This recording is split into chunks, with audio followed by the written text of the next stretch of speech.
Махаббат және трагедия. Жұрттың дені қыз жібектің жырынан гөрі кино нұсқасын қызығырақ дейді. Неге бұлай? Әйтпесе жыр нұсқасында жібек әмеңгерлік жолмен төлегеннің інісі Сансызбайға қосылады. Бала шағалы болып мұратына жетеді. Бірақ жұрт оған қарағанда трагедиямен аяқталған көркем фильмінен көбірек әсер алады. Немесе Қозы көрпеш баян сұлу жыры неге ұлықтала береді? Қанша ғасыр өтсе де Шекспирдің Ромео Джульеттасы сахнада ойналып жатыр. Көрермен олардан жалықпайды. Әйтпесе заманнан заман озғалы сүйгеніне қиналмай қосылып, бақытын тапқан ғашықтар көп. Бірақ бақытты ғұмыр махаббатын құдіретін трагедия сияқты асқақтата алмайды. Не үшін? Қайғы мен қасіреттің махаббаттағы рөлі қандай? Ежелгі грек аңызында мынадай қызық деталь бар. Махаббат құдайы Афродитадан Эрос атты бала туады. Ол өте көрікті еді. Кемшілігі бойы өспеді. Афродита бұған қатты қымықты. Себебін білу үшін Фемидаға келді. Ол: Эросқа шектен тыс қамқор болма, ол еш қиындық көрмейді. Мехнат шекпейді, сондықтан өсе алмайды. Бойы өсу үшін трагедия жетіспейді, деді. Кез келген халықтың ғашықтық жырын алсаңыз, құрылымында бір ұқсастық бар. Ғашықтардың қосылуына міндетті түрде кедергілер тұрады. Қиналады, тентірейді, шарқ ұрып бірін-бірі іздейді, ғашығы үшін сан азапты бастан кешеді. Жұрт олардың оқиғасын оқып отырып, тезірек қосылуын тілейді. Енді былай алайық. Бір жырдың сюжеті былай өрбісе.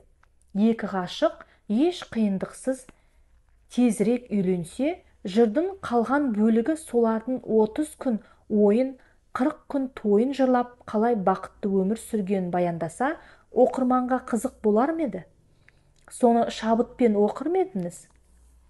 Жоқ, оқырман міндетті түрде трагедияның элементін қалап тұрады.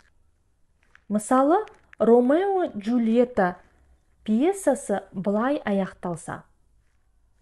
Джульеттаның ата-анасы қызының Ромеоны ұнататынын естіп, батасын берсе, шығарма классикаға айнала ма?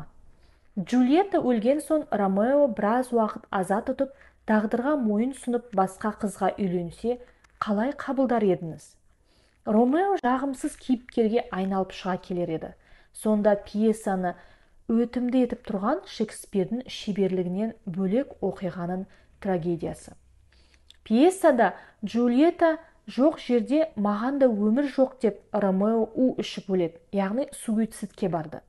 Бірақ жұрт оның тірлігін теріс қадам ретінде қабылдамайды. Ғашықтардың ажал алдында тізесін бүкпей, өлімнен қаймықпай қарсы тұра алатынына тамсанады. Махаббат жолында құрбандығын бағалайды. Мысалы, Шахановтың шын басындағы оқиға деген өлеңін алайық. Шығарма желісі былай. Екі ғашық үйленейін десе, қыздың әке шешесі көнбеді. Амал жоқ, бір күні жігіт қызды алып қашты. Ізінен қуғыншы шықты. Ғашықтар қашып отырып таудың төбесіне мінді. Бір кезде шегінуге жер қалмады. Алды жар, арты ор. Жігіт қанжарын суырып қуғыншымен алыспақ болды. Сол кезде қыз оны тоқтатып: жоқ күнім, қайсарланба бекерге, жалынамын, әкеме қол көтерме. Жазмыш солай болған шығар, көнеміз. Әттен ерте қайырылады-ау кемеміз. Енді бізге бір жүру жоқ, сондықтан екеуміз де құздан ұшып өлеміз. Тіршілікте жетпесек те мұратқа, ақыретке бір барамыз бірақта. Ант еткенмін алған серттен тамбасқа, жасымасқа, жүн жүмеске талмасқа. Өміріме шуақ құйған өзінен, өлімге де алдыменен сен баста, деді. Жігіт бұл ойды хош көрді. Соңғы рет ғашығын құшақтап, сүйді де таудан қарғып кетті. Қыз да соңынан секірейін деп оқталды да, өлімнен қорқып тұрып қалды. Бұл кезде қыздың әкесі мен ағасы да жетті. Ағасы қарындасын көріп: кәне қалқам, не қарап тұрсын? Сертінді жықпай сүйгенінің соңынан аттан, деді. Қыз тосылып қалды. Ғашық жардың соңынан өлу де ерлік екен, қолымнан келмейді, деді. Сол кезде ағасы ашуланып: Тіршілікте ез адамға көп өлім. Неге ғана қуғыншы боп кебедім? Жігітімді сүйгендігін шын болса, әкеме ара түсейінші деп едім. Қайран жігіт жүрегіне нұр тұна, өліп кетті сені тастап жұтына. Кебек толы құмыранын келісті, ішін көрмей ғашық болып сыртына. Тек ол өлім өнегелі ер өлім, өр өлімнен шын ғашықтың құдіретін көремін, деді. Махаббаттағы қайғы қасіретті біз екіге бөліп қараймыз. Біріншісі махаббатты өшіреді. Бұл махаббат объектін меншіктеуден туады. Сүйгенім менікі, тек менікі болуы керек, менің ғана көңілімнен шықсын деген эгоизм жатады. Егер дегені орындалмай сүйгені көңілін қалдырса, психикасында трагедия пайда болады. Күйзеліп, нәр татпай өзінен өзі депрессияға ұшырайды. Трагедияның бұл түрі махаббатты күшейтудің орнына күйретіп жіберуі мүмкін. Мұндай жағдайда ғашықтардың бір өзін жазым етіп жататын кездері бар. Сезімін махаббаттан гөрі қызғаныш шырмайды. Сәтті шаңырақ көтергеннің өзінде де жарасып, отбасы болып кетуі қиын. Екіншісі махаббатты өсірет, шындайды. Бұл адамға берілген тағдырдың сынағы сияқты. Мысалы, ерлі зайыптылар кедейлік кешуі мүмкін. Баспанасы болмай, тұрақты жұмыс табылмай қиналады. Бұл да енді қосылған екі жас үшін ауыртпалық, тұрмыстық тауқымет. Бірақ бұл қасірет керісінше қарым-қатынасын шындап, махаббатын нығайтуға сеп болады. Немесе жақын туысының біріне қаза жеткенде бір-бірін демеп, сүйіп, махаббат сезімін күшейтіп алады. Яғни қаза да, жоқтық та олардың нәзік байланысын мейлінше нығайта берді. Тіпті кей жағдайда трагедия махаббатсыз қосылған жастардың да ғашықтық сезімін оятып жібереді. Мысалы, біреулер махаббатсыз үйленуі мүмкін, бірақ түрлі қиыншылық келгенде бірге күресіп жүріп, бір-біріне ғашық болып қалады. Үйдегі ата-әжеден бақытты сәттерін сұрасаң, көбіне қиындық келгенде бірге қарсы тұрған сәтін еске алады. Бірінші жағдайда адам трагедияны өзі жасап алады, яғни субъективті болады. Екінші жағдайда трагедия түрлі тараптан сырттан кеп соғады. Мұндай объективті қиындықты тағдырдың сынағы деп қабылдаған дұрыс. Бұл ойдың мәнін қисамен оңай ашықтауға болады. Аңызда адам ата мен Хауа ана тыйым салған жемісті жеп пейіштен қуылды. Жерге түскенде 1000 жылға жуық бірін-бірі таппай сенделіп жүрді. Ақыры бір күні Жидда тауында кездесті. Екеуі бірге тұрмыс тіршілігін бастады. Азық таппай қарын ашты, туынды, жабайы аңмен алысты. Табиғаттың түрлі мінезінен теперіш көрді.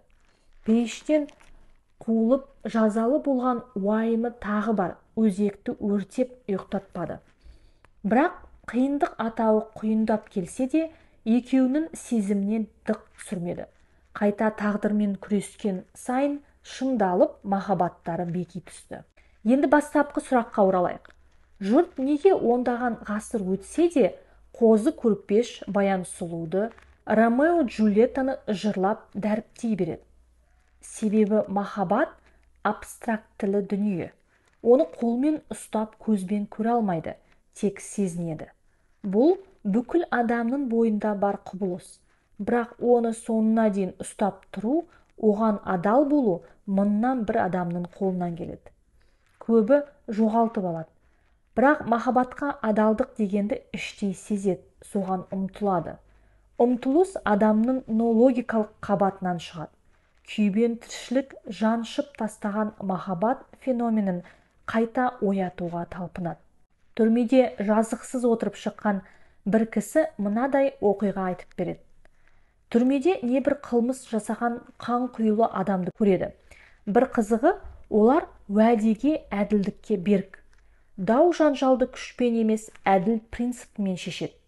Бір күні солардың бірін сөзге тартып, саған әділдіктің керегі не? Сөзінді тыңдасам, қоғамда әділдік болу керек деп ділмәрсисің. Істеген қылмысынды қарасам, жаным түршігеді. Еркіндікке шықсан, сенен қоғам қорқады. Сен қалай қоғамда әділдік орнатасың деп сұрайды. Әлгі жігіт түсінбей, неге керегі қалай? Әділдік адам табиғатында бар қасиет. Менің қылмыс жасап, жазамды алып жатуымның өзі әділдік. Егер әділдік болмаса, менің түрмеде жатқанымның мәні болмас еді. Адам әділдіктің арқасында өмір сүреді. Мысалы, әне бір вор в законе дегенді танисың ба? Сол қазір пәленбай деген қалада әділдік орнатып отыр. Егер ол болмаса не болады? Күштік құрылым халыққа шектен тыс тиісіп қанай бастайды. Қайта ол Робин Гуд болып таразы басын тең ұстап тұр. Мен де қоғамға шыққасын әділдік орнатуды өзіме миссия етіп аламын депті. Бұлай қарасан, оның әділдік орнату тәсілінің өзі қылмыс. Бірақ ішкі дүниесіндегі тылсым бір күш әділдік болу керек. Адам бұл өмірге әділет орнату үшін келген деп үн қатып тұр. Махаббатта да сондай.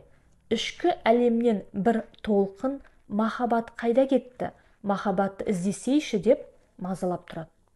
Алайда оны еш шиеленісі жоқ ғашық жолындағы күрескерлігін көрсетпейтін бір сарынды жайбарақат өмір сюжеттері оята алмайды. Ол үшін міндетті түрде қайғы мен өрнектелген тағдыр керек. Қазалы оқиға немесе қасірет адам рухын қалай қайраса, трагедиялы махаббат та ғашықтықты солай шыңдайды. Жұрт бәрібір сынарынан айырылған аққу сияқты қайғылы оқиғаны қолдан жасап ала береді. Біреу сүйгені үшін іш құса болып азапқа салыныпты десе, елең ете қалады. Бақытқа құрылған баянды әңгімеден гөрі трагедиямен аяқталған мазмұн ел есінде ұзақ сақталады. Бір сөзбен айтқанда, трагедия махаббат феноменін қайта түлету үшін қажет. Махаббатқа адалдық, тазалық сезімін еске салады. Махаббатты жырлайтын қайғылы әуендер де солай. Махаббат сезімі қайда? Тіршілікке жұтылып кетпеді ме? Оятсаншы деп кеудеңді шымшып тұрады. Адамның экзистенция қабатына шабуылдап, сөнген махаббатты оятуға тырысады.